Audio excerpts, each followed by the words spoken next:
Ration দুর্নীতি মামলায় তলব করা হয়েছিল অভিনেত্রী ও প্রাক্তন সাংসদ নুসরাত জাহানকে। আজ সকালে তিনি হাজিরা দেন সিজিও কমপ্লেক্সে। তার বিরুদ্ধে অভিযোগ, তিনি যখন বসিরহাটের সাংসদ ছিলেন তখন রেশনের খাদ্য সামগ্রী পাচার হয়েছে বাংলাদেশে। তার কাটমানি নিয়েছেন নুসরাত।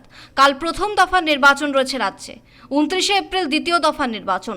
তার আগে ইডি, সিবিআই, আয়কর দপ্তর আসরে নেমেছে বলে অভিযোগ তুলেছেন তৃণমূল কংগ্রেস নেত্রী মমতা বন্দ্যোপাধ্যায়। তিনি বলেছেন, বেছে বেছে তৃণমূল নেতাদের বাড়িতে ইডি, সিবিআই, আয়কর দপ্তর হানা দিচ্ছে, তাদের চাপে রাখার চেষ্টা হচ্ছে। 2019, 2021, 2024 সালের নির্বাচনে এই একই ফর্মুলা ব্যবহার করেছিল বিজেপি ও কেন্দ্রীয় সরকার। কেন্দ্রীয় এজেন্সি দিয়ে প্রায় প্রতিদিনই তলব করা হতো তৃণমূল কংগ্রেস নেতাদের। এবার তা শুরু করেছে কেন্দ্রীয় সরকার। তখন অভিযোগ উঠেছিল, বহু মিথ্যে মামলায় ফাঁসিয়ে দেওয়া হয়েছে তৃণমূল কংগ্রেস নেতাদের। নুসরাত জাহান এখন আর সাংসদ নন, তবুও তার উপর চাপ বাড়িয়ে জ্যোতিপ্রিয় সহ অন্যদের আটকে রাখার চেষ্টা হচ্ছে বলে অভিযোগ তুলেছে তৃণমূল কংগ্রেস। ব্যুরো রিপোর্ট, পূবের কলম ডিজিটাল।